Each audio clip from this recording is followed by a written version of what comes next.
Friends, नमस्ते।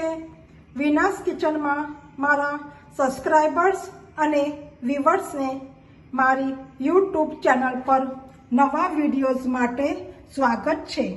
आजे बनावीशुं potato with मकाई कटलेस। एना माटे हूँ आ बटाका लीधा छे जेने आपणे बॉइल करवा मूकीशुं अने मकाई पण लीधी छे एक आखी, एने पण बॉइल करवा मूकीशुं। तमे जोई शको छो आपणुं पाणी उकळवा लाग्युं छे। हूँ आ काचनो जार मूक्यो छे। हवे एनी अंदर बटाका अने मकाई बंने हूँ साथे बॉइल करवा लेवानी छुं। ए बॉइल थई जाय एटले बटाकानी जे छाल छे ए काढी लईशुं અને પછી બટાકાને છીની લેવાના છે।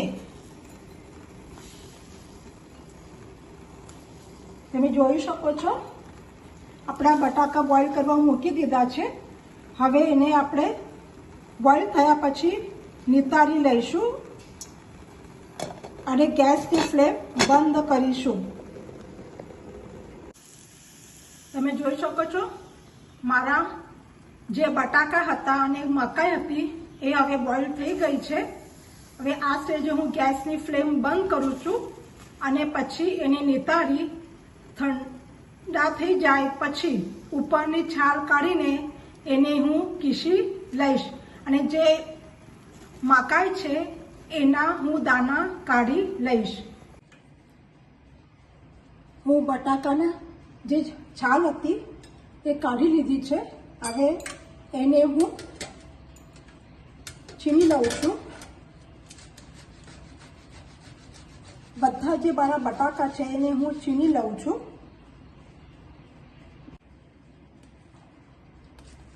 મારા બધા બટાકા છીણીને થઈ ગયા છે। હવે આની અંદર થોડોક મસાલો નાખીશું। લીલા મરચાંની પેસ્ટ, અદરકની પેસ્ટ, થોડુંક લીંબુનો રસ અને મીઠું નાખીને એનો એક ડો બનાવી લઈશું।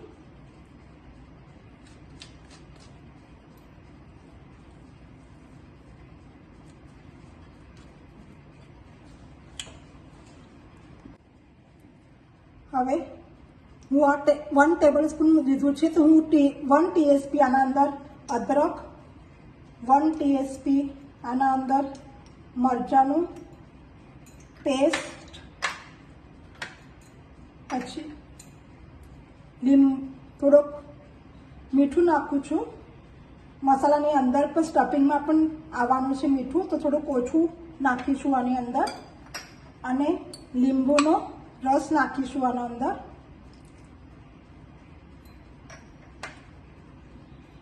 આ બધી સામગ્રી લઈને આપણે એક વખત એને હલાવી લઈશું ને એનો ડો બનાવી લઈશું। બટાકાનો ડો તૈયાર થઈ ગયો છે। હવે સાઈડમાં મૂકીશું। ત્યાં સુધી મકાઈના દાણા કાઢીને એને સાતળી લઈશું। હવે ગેસની ફ્લેમ ચાલુ કરીશું।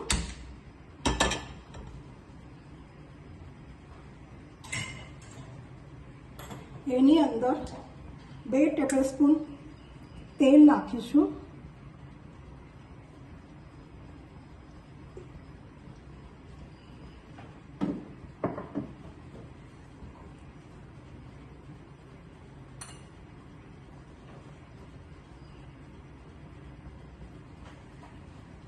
અને તેલ હવે ગરમ થઈ ગયું છે। જે દાણા કાઢેલા હતા મકાઈના એને અંદર સાતળી લઈશું। દાણા આખા મૂકવાના છે।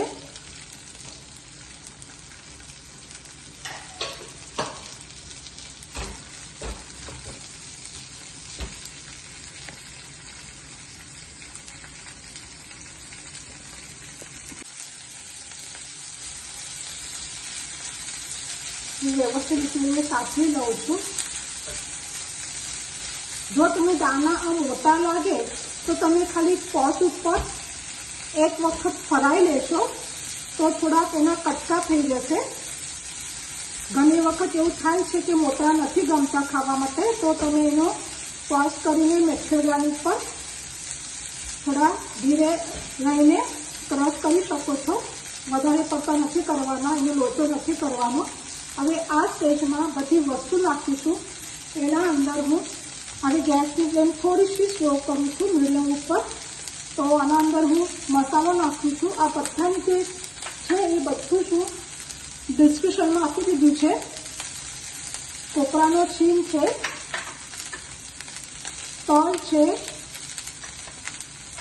ખાંડ છે, તમે સ્કીપ કરી શકો છો ખાંડને.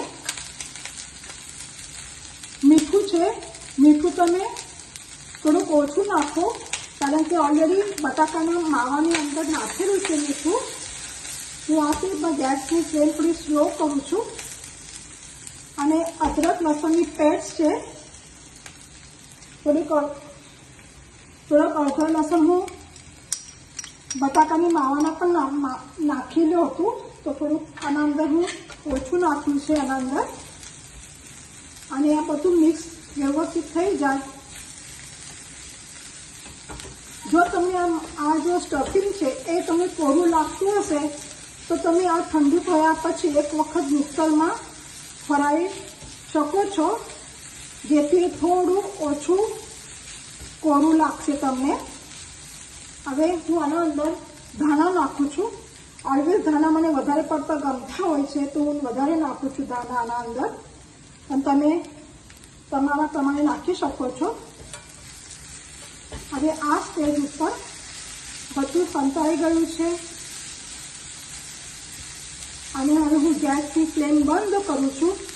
આ ઠંડુ થાય પછી જે બટાકાનો માવો બનાવ્યો છે એની પૂરી કરી લેવાની. અને એના અંદર આ જે મસાલો સ્ટફિંગ બનાવ્યું છે એના અંદર એ ભરીને પછી ડીપ ફ્રાય કરી લેવાના છે. જો તમને આ રેસીપી ગમશે તો તમે લાઈક, શેર, સબસ્ક્રાઈબ અને બેલ આઇકોનને દબાવો, જેથી નવા વિડીયોઝ તમારા સુધી પહોંચી જશે. હવે રક્ષાબંધનના લીધે બધું બહુ મીઠું થઈ જશે, તો આના માટે હું વચ્ચે આ એક રેસીપી નાખું છું, જેથી થોડુંક મીઠું અને થોડુંક તીખું ખાવાની બહુ મજા પડી જશે. હવે હું ગેસની ફ્લેમ બંધ કરીશ અને ઠંડુ થવા દઈશું. પછી આગળ માવો ભરીને તળવા માટે લઈશું. હવે આપણે જે આ ડો છે એની અંદર જે આપણો મસાલો થઈ ગયો છે ઠંડો, હવે આના માટે કટલેસ કરવા લઈશું. તો એનું માટે પહેલાં જે આ પૂરી એની બટાકાનો માવો છે એની પૂરી કરી લેવાની છે. આવી રીતે પૂરી થઈ ગયા પછી એની અંદર આ જે આપણો મસાલો છે એ ભરી દેવાનો છે.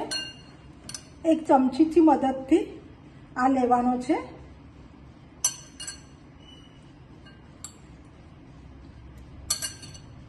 આવી રીતે. અને પછી એને બંધ કરી દેવાનું છે આવી રીતે ધીરે ધીરે.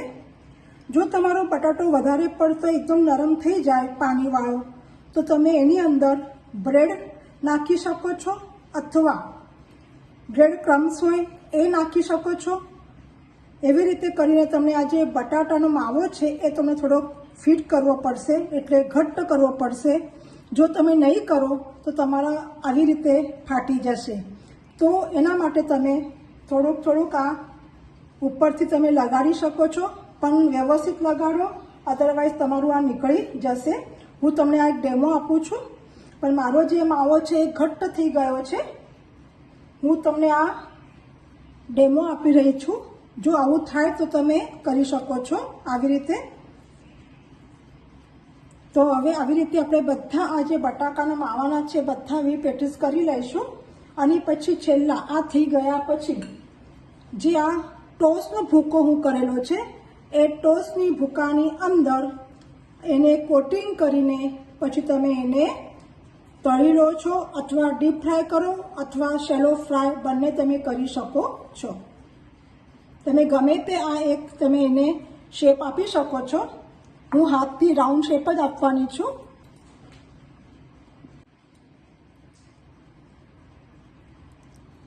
તમે ચોક્કસ એક વખત આ ટ્રાય કરશો. આ ખાવામાં બહુ ટેસ્ટી લાગે છે અને વધારે મહેનત પણ નથી આની અંદર.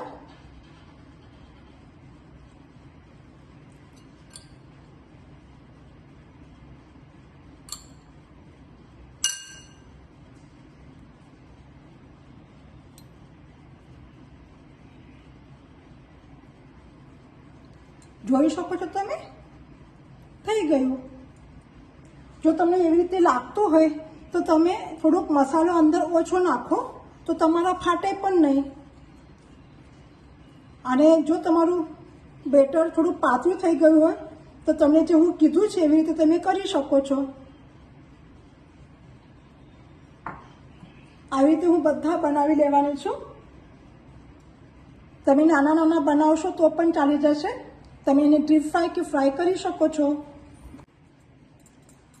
નીચે હાથ ઉપર લાગે નહીં એના માટે હું થોડોક હાથ તેલનો જે આંગળી છે આના ઉપર લગાડી લઉં છું અને પછી એને થોડું હાથથી આમ ગોળ ગોળ ફરાઈ લઉં છું. હવે આની અંદર પાછું મસાલો ભરીશું.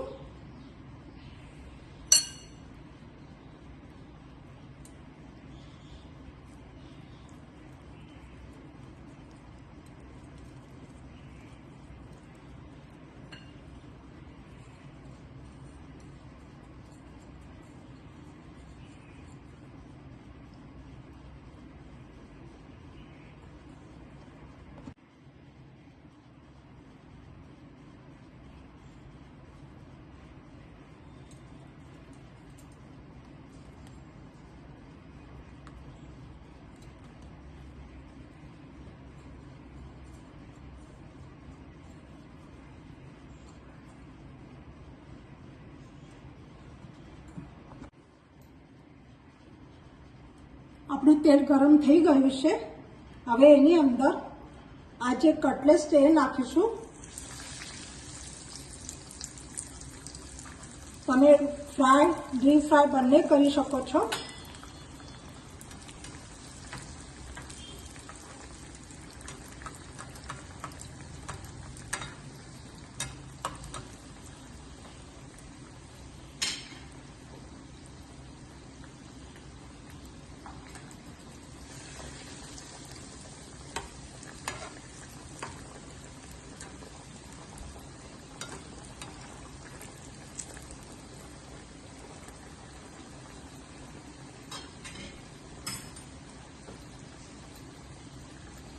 ગેસની ફ્લેમ મીડિયમ રાખી છે.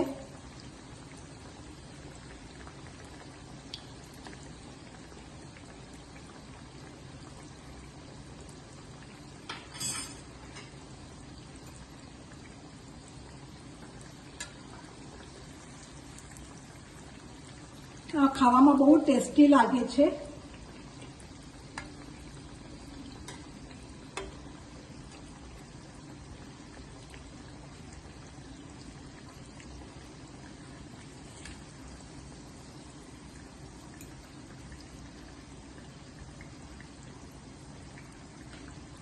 હવે ગેસની ફ્લેમ વચ્ચે ફાસ્ટ કરી છે. વધારે પડતું તેલ ગરમ થઈ જાય તો પછી એને મીડિયમથી લો કરવાનો છે, નહીં તો પછી આપણા બટાકાનો જે માવો છે ઉપરનો નીકળી જશે.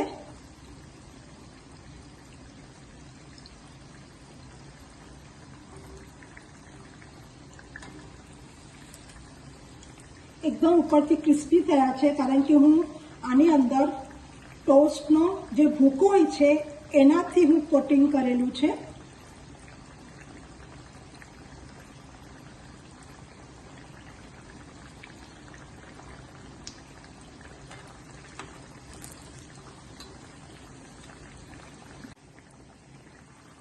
હવે ગેસની ફ્લેમ સ્લો કરીને હું આ કાઢી લઉં છું.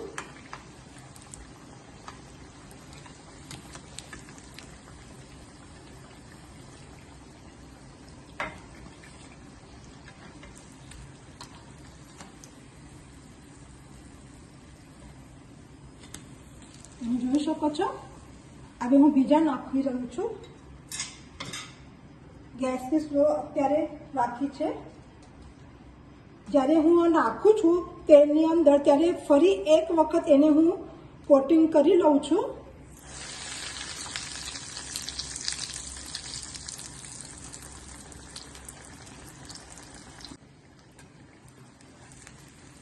તો બધા ફ્રાય કરીને થઈ ગયા છે.